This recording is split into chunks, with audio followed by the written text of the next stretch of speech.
क्रोध मेरा गुलाम है। सिकंदर महान ने अपने रण कौशल से ग्रीस, इजिप्ट समेत उत्तर भारत तय अपना साम्राज्य स्थापित कर लिया था। सालों के युद्ध करती सिकंदर की सेना बहुत थक चुकी थी और अब वो अपने परिवारों के पास वापस लौटना चाहती थी। सिकंदर को भी अपने सैनिकों की इच्छा का सम्मान करना पड़ा और उसने भी भारत से लौटने का मन बना लिया। पर जाने से पहले वो किसी ज्ञानी व्यक्ति को अपने साथ ले जाना चाहता था।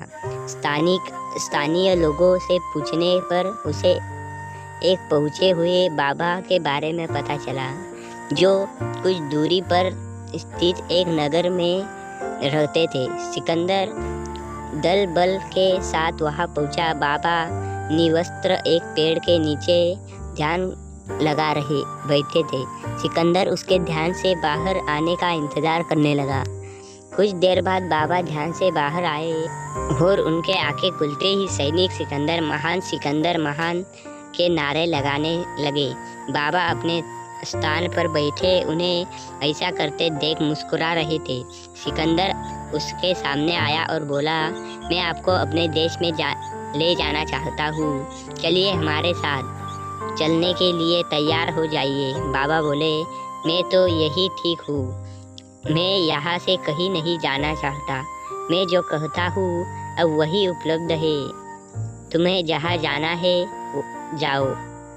एक मामूली से संत का यह जवाब सुनकर सिकंदर ने सैनिक भड़क उठे। भला इतने बड़े राजा को कोई मना कैसे कर सकता है।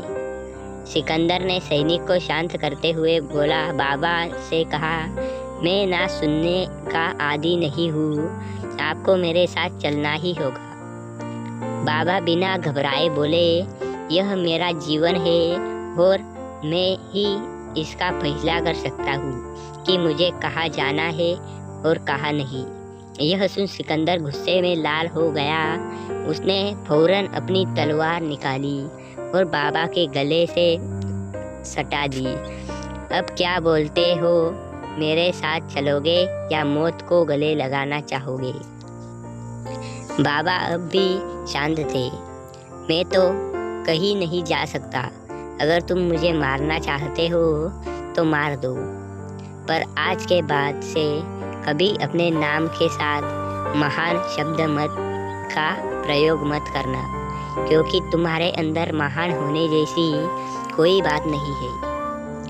तुम तो मेरे गुलाम के भी गुलाम हो। सिकंदर अब और भी क्रोधित हो उठा। भला दुनिया जीतने वाले इतने बड़े योद्धा को कोई निर्बल निवस्त्र व्यक्ति अपने गुलाम का भी गुलाम कैसे कह सकता है? तुम्हारा मतलब क्या है?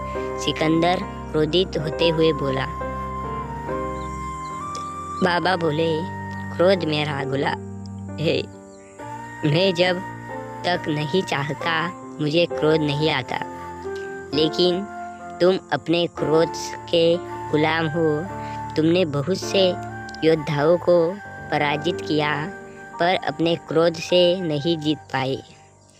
वो जब चाहता है तुम्हारे ऊपर सवार हो जाता है, तो बताओ तुम मेरे गुलाम के गुलाम। सिकंदर बाबा की बातें सुन स्तंभ रह गया। वह उनके सामने नतमस्तक हो गया और अपने सैनिकों के साथ वापस लौट गया।